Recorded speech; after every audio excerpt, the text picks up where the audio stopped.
नमस्कार, जय हिंद साथियों। स्वागत है आप सभी का हमारे यूट्यूब चैनल रामा अकेडमी में। आज हम लोग यहाँ पर इंडियन ज्योग्राफी में अगला इम्पॉर्टेंट टॉपिक जो है भारत की प्रमुख जो पर्वत श्रृंखलाएँ हैं उसके विषय में यहाँ पर पढ़ेंगे। तो इससे पहले जिन लोगों ने अभी तक वीडियो नहीं देखे हैं, आप लोग प्लेलिस्ट में जाकर टॉपिक वाइज सारे वीडियो देख सकते हैं। और इसके अलावा आप लोग हमारा टेलीग्राम ग्रुप भी ज्वाइन कर सकते हैं, वहाँ पर आपको PDF मिल जाएंगी। और जो लोग हमारे चैनल पर नए हैं, प्लीज़ चैनल को लाइक एंड सब्सक्राइब कर दीजिए। बेल आइकन को भी प्रेस कर देंगे, जिससे आने वाली नोटिफिकेशन आप लोगों को सबसे पहले मिलती रहेगी। ठीक है, तो आइए यहाँ पर स्टार्ट करते हैं। भारत की पर्वत श्रृंखलाएँ हैं उसको मैप के माध्यम से पढ़ते हैं। तो इस प्रकार से आपको दिखाई पड़ रहा है, ये भारत का जो मैप है। तो संपूर्ण जो भारत है इसका कुल जो क्षेत्रफल है ये है 32,87,263 वर्ग किलोमीटर। संपूर्ण भारत का जो क्षेत्रफल है कितना है? 32,87,263 वर्ग किलोमीटर। अब इस टोटल क्षेत्रफल का जो भाग है भूभाग का 29.3% भाग पर ही केवल पर्वत हैं। 29.3% भाग पर ही केवल पर्वत पाए गए हैं। ठीक है, तो आइए देखते हैं इन पर्वत श्रृंखलाओं को दो भागों में डिवाइड करके हम लोग पढ़ेंगे, उत्तर भारत के पर्वत और दक्षिण भारत के पर्वत। ठीक है, तो सबसे पहले उत्तर भारत की पर्वत श्रृंखलाओं को पढ़ते हैं। देखिए, यहाँ पर एक विंध्याचल पर्वत है। ठीक है, एक विंध्याचल पर्वत पड़ता है जो कि पूरे भारत को दो भागों में विभाजित करता है। इसके नीचे वाले भाग को दक्षिण भारत और ऊपर वाले भाग को उत्तर भारत के रूप में जानते हैं। ठीक है, विंध्याचल पर्वत भारत को दो भागों में डिवाइड करता है। आइए देखते हैं आगे इसकी अन्य जो पर्वत श्रृंखलाएँ हैं उत्तर भारत में कौन कौन सी हैं। ठीक है, उत्तर भारत का जो क्षेत्र है यहाँ से जो हिमालय पर्वत निकलता है। हिमालय पर्वत जो है ये सबसे लंबी पर्वतमाला है, यहाँ पर 2400 किलोमीटर की है ये। तो ये भारत से होकर गुजरती है हिमालय पर्वतमाला। हिमालय पर्वतमाला जो है इसको 4 क्षेत्रों में डिवाइड किया गया है। तो इस प्रकार से देख लीजिए कौन कौन से 4 क्षेत्र आएंगे। जो 4 क्षेत्र हैं इस प्रकार से इसको डिवाइड किया गया है।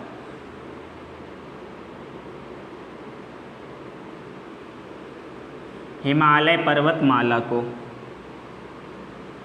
ठीक है, ये विश्व की दूसरी लंबी पर्वतमाला है। हिमालय पर्वतमाला 2400 किलोमीटर इसकी लंबाई है। तो देखिए यहाँ पर ये उत्तर का भाग है, फिर ये दूसरा, उसके बाद तीसरा और ये चौथा दक्षिण का भाग है। उत्तर का जो भाग है इसको ट्रांस हिमालय के नाम से जानते हैं, ट्रांस या महान हिमालय। ठीक है, ट्रांस या महान हिमालय के नाम से जानते हैं इसको। सबसे ऊपर उत्तरी भाग में जो है, और सेकेंड में जो है इसको बृहत हिमालय, सेकेंड में जो है इसको बृहत हिमालय के नाम से जानते हैं। और उसके नीचे जो है ये दक्षिण में इसको लघु हिमालय या मध्य हिमालय के नाम से जानते हैं, लघु हिमालय या मध्य हिमालय। और सबसे नीचे जो है दक्षिण में इसको शिवालिक हिमालय के नाम से जानते हैं, शिवालिक। इसको नवीनतम श्रेणी में रखा गया है शिवालिक हिमालय को। ये तराई क्षेत्र में पड़ता है भारत के। ठीक है, तो इस प्रकार से 4 भागों में डिवाइड किया गया है। यहाँ पर आप जो देख पा रहे हैं ये वाला जो क्षेत्र है इतना, इसको POK के नाम से जानते हैं, पाक अधिकृत कश्मीर जो है। ठीक है, और इसको डिवाइड करने वाली ये जो रेखा है इसका नाम है LOC। LOC भारत और पाकिस्तान के बीच में LOC नाम की रेखा है, लाइन ऑफ कंट्रोल। ठीक है, नियंत्रण रेखा के नाम से इसे जानते हैं। भारत और पाकिस्तान के बीच में है और इधर पड़ता है चीन। तो यहाँ पर लद्दाख में ये वाला जो पार्ट है ये अक्साई चीन कहलाता है,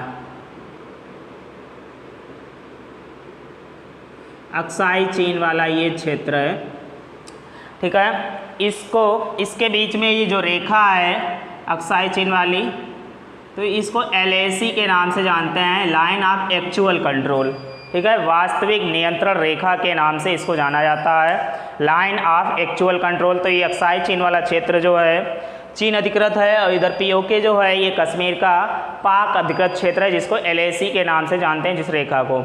इसको पहले सीज फायर के नाम से भी जानते थे। ठीक है, तो यहीं पर POK में एक पर्वत श्रृंखला है K2, इसको गाडविन ऑस्टिन के नाम से भी जानते हैं, गाडविन ऑस्टिन, K2 गाडविन ऑस्टिन। ये जो है भारत की सबसे ऊंची चोटी है, इसकी जो ऊंचाई है 8611 मीटर है। ठीक है, भारत की जो सबसे ऊंची चोटी है ये 8611 मीटर की ऊंची है, जो कि पाक अधिकृत कश्मीर में स्थित है। ठीक है, नेक्स्ट पॉइंट आगे देखते हैं। इसमें अगला जो पॉइंट है इस प्रकार से,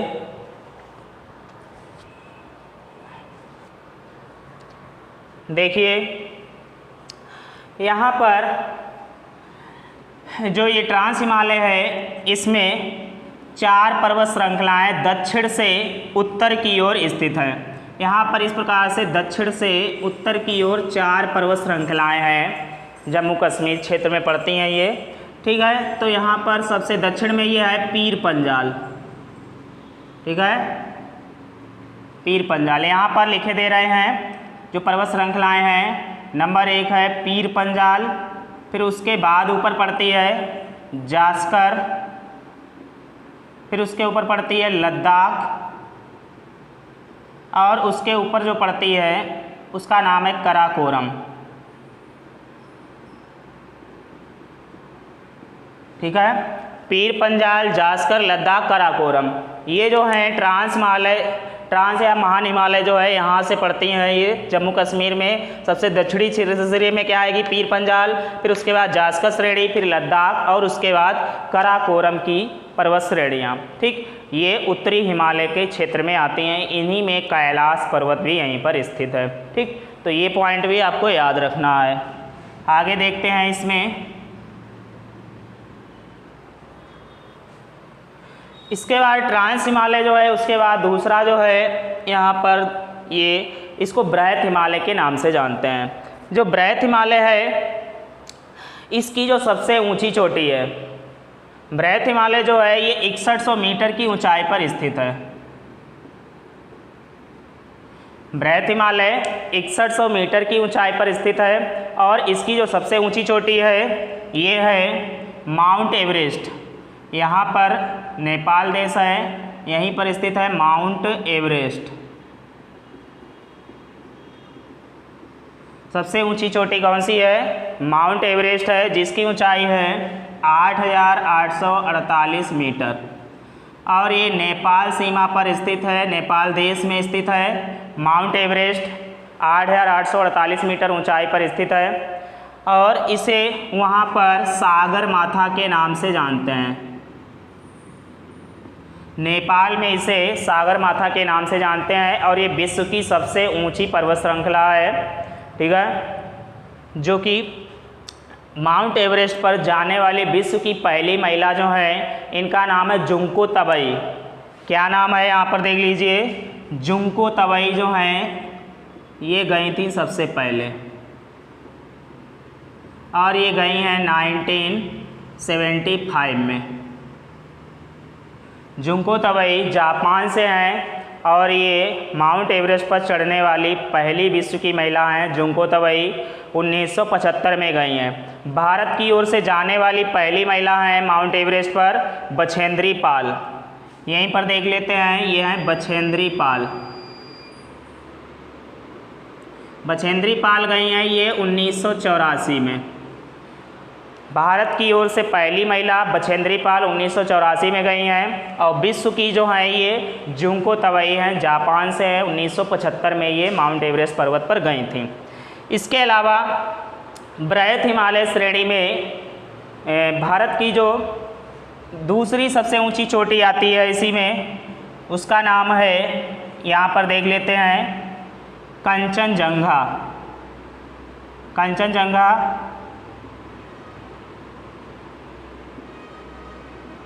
यहाँ पर स्थित है ये सिक्किम और नेपाल सीमा पर कंचनजंगा। सिक्किम नेपाल सीमा पर स्थित है। कंचनजंगा जो है ये 8,598 मीटर ऊंची है। ठीक है, भारत की दूसरी सबसे ऊंची जो चोटी है 8,598 मीटर की ऊंची है, भारत की दूसरी सबसे ऊंची चोटी। इसके बाद आगे देखिए,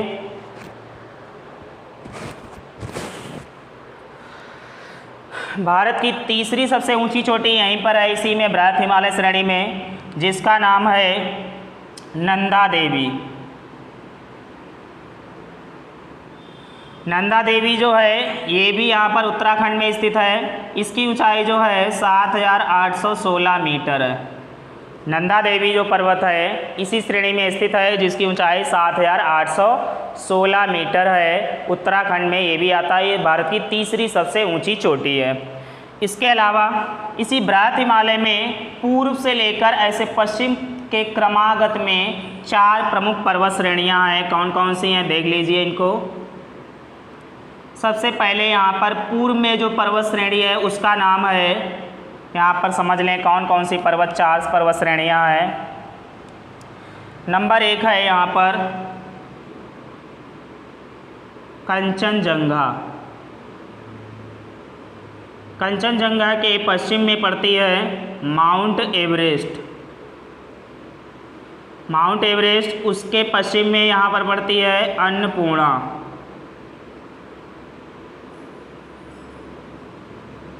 अन्नपूर्णा पर्वत श्रेणी, और उसके पश्चिम में यहाँ पर पड़ती है धौलागिरी।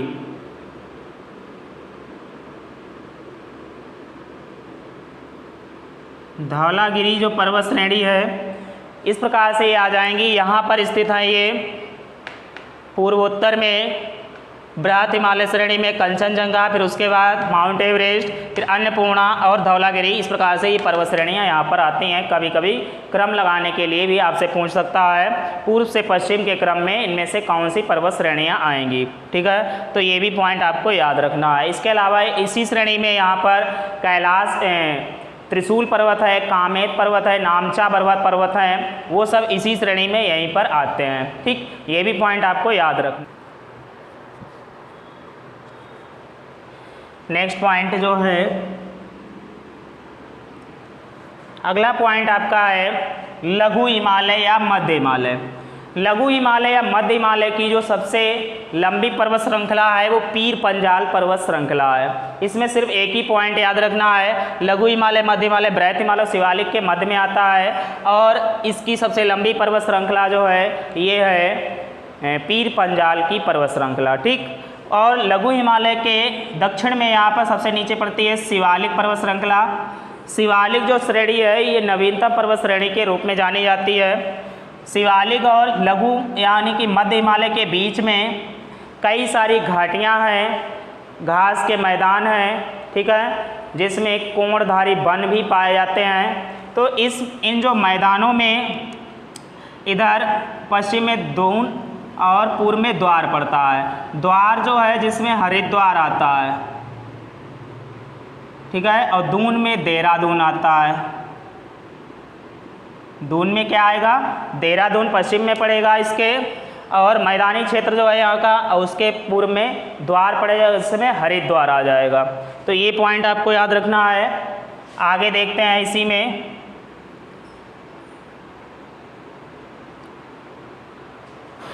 इसके बाद यहाँ पर जो ये चारों पर्वत श्रृंखलाएँ हैं इसमें कुछ नदियाँ यहाँ पर स्थित हैं।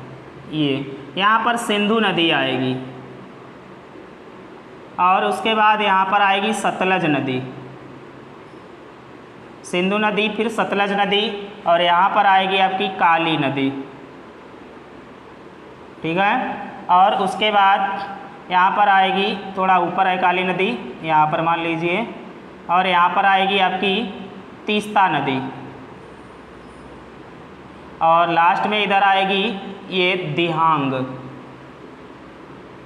दिहांग नदी या ब्रह्मपुत्र नदी के नाम से जानते हैं। ठीक है, तो सिंधु नदी और सतलज नदी जो है इसके बीच की जो ये श्रेणी है, इतना जो क्षेत्र ये पड़ता है, इसकी जो यहाँ पर कुल ये क्षेत्र जो है इसकी लंबाई है 560 किलोमीटर। ठीक है, सिंधु और सतलज के बीच की जो दूरी है 560 किलोमीटर है। और इस क्षेत्र को पंजाब हिमालय या कश्मीर हिमालय के नाम से जानते हैं। पंजाब हिमालय या कश्मीर हिमालय के नाम से जानते हैं। सतलज और काली नदी जो है इसके बीच जो दूरी है ये है टोटल 320 किलोमीटर। 320 किलोमीटर की जो दूरी है सतलज और काली नदी के बीच में है। इस क्षेत्र को यहाँ पर कुमायूं हिमालय के नाम से जानते हैं, कुमायूं हिमालय। ठीक है, ये पॉइंट याद रखना आपको। काली नदी और तीस्ता नदी के बीच की जो दूरी है ये है 800 किलोमीटर। काली नदी और तीस्ता नदी के बीच की दूरी 800 किलोमीटर है और इसे नेपाल हिमालय के नाम से जानते हैं। ठीक है, नेपाल हिमालय। और तीस्ता नदी और दिहांग नदी इसके बीच की जो दूरी है ये है 750 किलोमीटर। तीस्ता और दिहांग के बीच की दूरी 750 किलोमीटर है, जिसे असम हिमालय के नाम से जानते हैं। ये पॉइंट आपको याद रखना है, असम हिमालय। ठीक है, और इसके अलावा जो यहाँ पर पूर्वोत्तर क्षेत्र पड़ता है, यहाँ पर पटकाई की पहाड़ियाँ हैं। पूर्वोत्तर क्षेत्र में पटकाई की पहाड़ियाँ हैं। और यहाँ पर मिजोरम पड़ेगा तो मीजो की पहाड़ियाँ हैं। मणिपुर में मणिपुर की पहाड़ियाँ हैं। और यहाँ पर आपका पड़ता है जो मेघालय, तो मेघालय में जो पहाड़ियाँ हैं ये हैं गारो, खासी और जयंतिया। गारो, खासी, जयंतिया की पहाड़ियाँ ये मेघालय क्षेत्र में पड़ेंगी। इसी नाम से यहाँ पर प्रमुख जनजातियाँ भी रहते हैं, गारो, खासी, जयंतिया के नाम से। तो पटकाई की पहाड़ियाँ पूर्वोत्तर में यहाँ पर अरुणाचल प्रदेश के पास में, सिक्किम के पास पड़ती हैं। पटकाई, मीजो और मणिपुर की पहाड़ियाँ, नागा की पहाड़ियाँ, ये सब इसी क्षेत्र में पड़ेंगी पूर्वोत्तर में। तो इस प्रकार से अब हम लोगों ने ये उत्तर भारत जो है इसकी पर्वत श्रृंखलाओं के विषय में पढ़ा है। इसके बाद आइए देखते हैं यहाँ पर जो दक्षिण भारत है उसकी प्रमुख पर्वत श्रृंखलाएँ कौन कौन सी हैं। ठीक है, देखिए दक्षिण भारत में आते हैं। दक्षिण भारत की जो पर्वत श्रृंखलाएँ हैं ये कौन कौन सी हैं। ठीक है, देखिए उत्तर भारत को दक्षिण भारत से अलग करने वाला यहाँ पर पर्वत है विंध्याचल पर्वत, जो भारत को दो भागों में डिवाइड करता है। ये क्षेत्र जो पड़ता है यहाँ पर, ये वाला, यहाँ पर आपका आएगा राजस्थान। राजस्थान जो है यहाँ पर सबसे विश्व की सबसे प्राचीनतम पहाड़ियाँ हैं अरावली की पहाड़ियाँ। विश्व की सबसे प्राचीनतम पहाड़ियाँ कौन सी हैं? अरावली की पहाड़ियाँ लगभग 570 मिलियन वर्ष पुरानी हैं। विश्व की सबसे प्राचीनतम पहाड़ियाँ भारत में है, राजस्थान में, जिसका जो पर्वत है यहाँ पर स्थित माउंट आबू। माउंट आबू जो पर्वत है इसकी जो सबसे ऊंची चोटी है उसका नाम है माउंट आबू पर्वत जो है 1722 मीटर ऊंची है, गुरु शिखर पर्वत। ठीक है, गुरु शिखर पर्वत जो है ये माउंट आबू की सबसे ऊंची चोटी है, गुरु शिखर, जिसकी ऊंचाई है टोटल 1722 मीटर।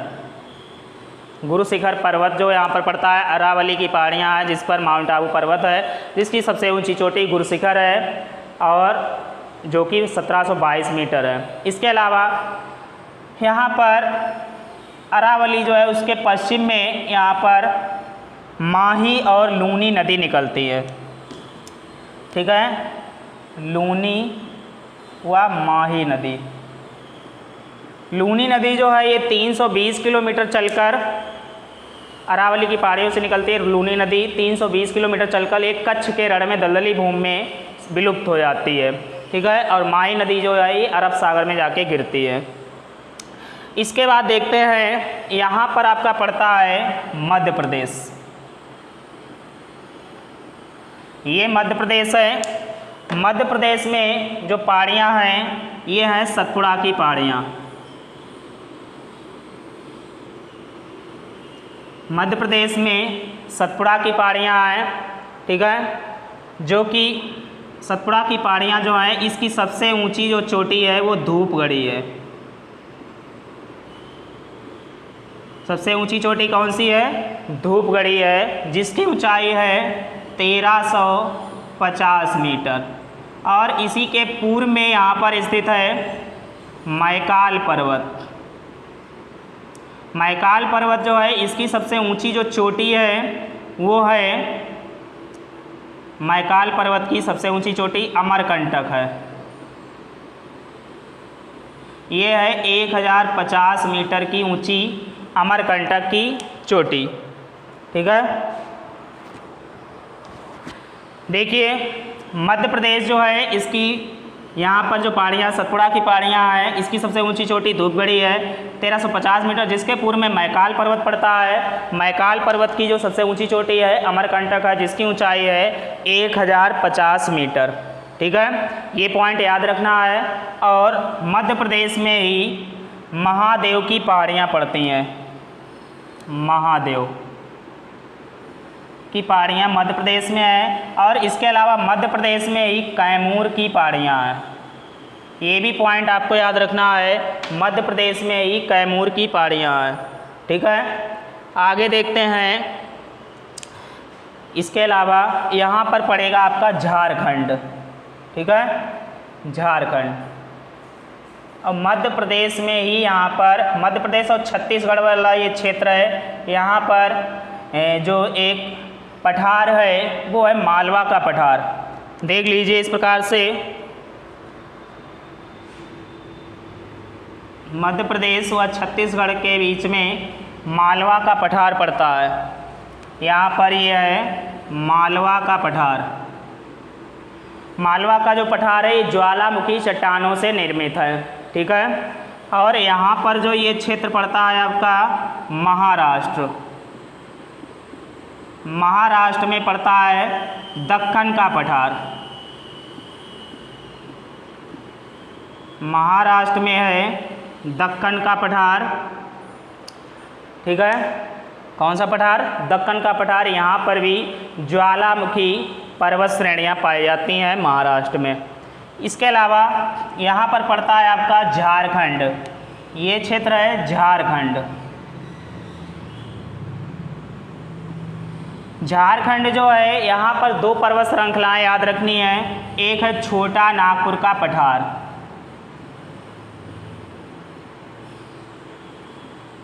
क्या है? छोटा नागपुर का पठार। ये झारखंड में ही स्थित है छोटा नागपुर का पठार। यहाँ पर खनिज संसाधन सबसे अधिक मात्रा में उपलब्ध हैं, इसीलिए छोटा नागपुर का जो पठार है इसे भारत का रूर कहा जाता है। पूछ लेता है भारत का रूर किसे कहते हैं, तो छोटा नागपुर का पठार जो है झारखंड में है, इसे भारत का रूर कहा जाता है। इसके अलावा यहीं पर पारसनाथ की पहाड़ियाँ हैं झारखंड में। झारखंड में और कौन सी पहाड़ी है? पारसनाथ की पहाड़ियाँ, ये झारखंड में ही पड़ेंगी। और ये झारखंड के गिरिडीह जिले में पड़ती हैं। देख लीजिए गिरिडीह, गिरिडीह जो जिला है ये झारखंड में ही आएगा, ठीक है। पारसनाथ की पहाड़ियाँ यहाँ पर स्थित हैं, तो ये भी पॉइंट आपको झारखंड से याद रखना है। इसके बाद यहाँ पर देखते हैं ये वाला जो क्षेत्र है ये नीचे यहाँ पर पड़ जाएगा पहले आपका आंध्र प्रदेश। आंध्र प्रदेश जो है यहाँ पर एक रामगिरी के नाम से पहाड़ियाँ हैं। आंध्र प्रदेश में रामगिरी के नाम से पहाड़ियाँ हैं जो कि चित्तूर ज़िले में स्थित हैं। पूछ लेता है रामगिरी की पहाड़ियाँ कहाँ हैं, तो ये आंध्र प्रदेश में और जो कि आंध्र प्रदेश के चित्तूर ज़िले में स्थित हैं। ये भी पॉइंट आपको याद रखना है। इसके बाद नीचे यहाँ पर पड़ता है आपका तमिलनाडु। तमिलनाडु जो है यहाँ पर नीलगिरी की पहाड़ियाँ पड़ती हैं। नीलगिरी की पहाड़ियाँ तमिलनाडु में है और इसकी जो सबसे ऊंची चोटी है, नीलगिरी की जो पहाड़ियाँ हैं इसकी सबसे ऊंची चोटी है डोडा बेट्टा। डोडा बेट्टा जो है यहाँ पर सबसे ऊंची चोटी है, जिसकी ऊंचाई जो है ये 2637 मीटर है। ठीक है, डोडा बेट्टा तमिलनाडु की नीलगिरी की पहाड़ियों पर स्थित है, जिसकी ऊंचाई 2637 मीटर है और ये दक्षिण भारत की दूसरी सबसे ऊंची चोटी है डोडा बेट्टा। इसके अलावा यहाँ पर पड़ता है आपका केरला, केरल जो है, और ये तमिलनाडु। यहाँ पर इसके मध्य में एक पहाड़ी है अनाईमुडी की पहाड़ी। ठीक है, अन्नामलाई की पहाड़ियाँ। अन्नामलाई की जो पहाड़ियाँ हैं इसकी सबसे ऊंची चोटी है, उसका नाम है अन्नाईमुडी। अन्नाईमुडी। अन्नाईमुडी केरल तमिलनाडु के क्षेत्र में स्थित है। अन्नामलाई की पहाड़ियाँ जिसकी सबसे ऊंची चोटी है अन्नाईमुडी, ये है 2695 मीटर ऊंची। ठीक है, 2695, यानी कि ये प्रायद्वीपीय भारत यानी दक्षिण भारत की सबसे ऊंची चोटी है अन्नाईमुडी। और दूसरी सबसे ऊंची चोटी है डोडा बेट्टा, तमिलनाडु में नीलगिरी की पहाड़ियों में आती है, 2637 मीटर, ये 2695 मीटर। इसके अलावा यहीं तमिलनाडु में ही सेवराय की पहाड़ियाँ हैं।